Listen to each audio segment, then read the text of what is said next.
নমস্কার, গুরু প্রণাম জানিয়ে আজকে আমি বিশেষ অনুষ্ঠান শুরু করছি। যে টপিকের উপর আজ আমি কথা বলবো সেটা হলো বৃশ্চিক রাশির আগস্ট মাস কেমন যাবে সেই নিয়ে আলোচনা করব।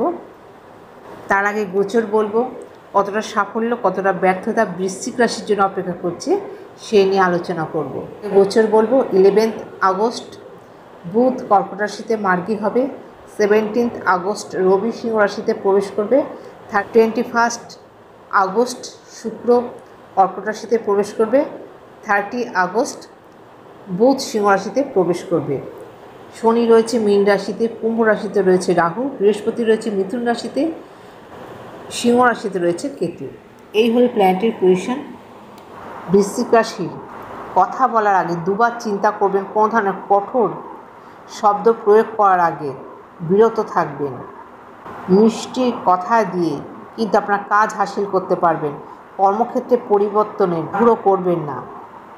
পারিবারিক বন্ধু বা গুরুজনদের পরামর্শ নিন।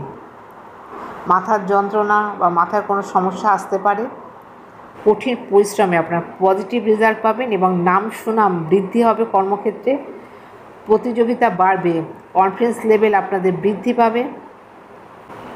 জীবনসঙ্গীর সাথে ভালো সময় স্পেন্ড করতে পারবেন।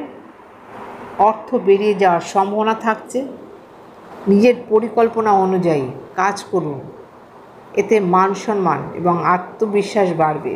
আটকে থাকা টাকা ফেরত পাবেন, তার সাপোর্ট পাবেন। যারা জব খুঁজছিলেন, জবের চেষ্টায় রয়েছেন, তাদের কিন্তু একটা পজিটিভ সময় আসতে চলেছে এই আগস্ট মাস। বড় ভাইয়ের সাথে ভালো সম্পর্ক রাখার চেষ্টা করুন। বন্ধুবান্ধবদের থেকে আনন্দমূলক অনুষ্ঠানে যাওয়া, সেখানে আনন্দ করা, এটা কিন্তু এই আগস্ট মাসে আপনারা পাবেন। আশা করছি প্রয়োজনীয় সব ধরনের তথ্যই আপনাদের জানাতে পারলাম। আজকের মতো এখানে শেষ করছি। নমস্কার।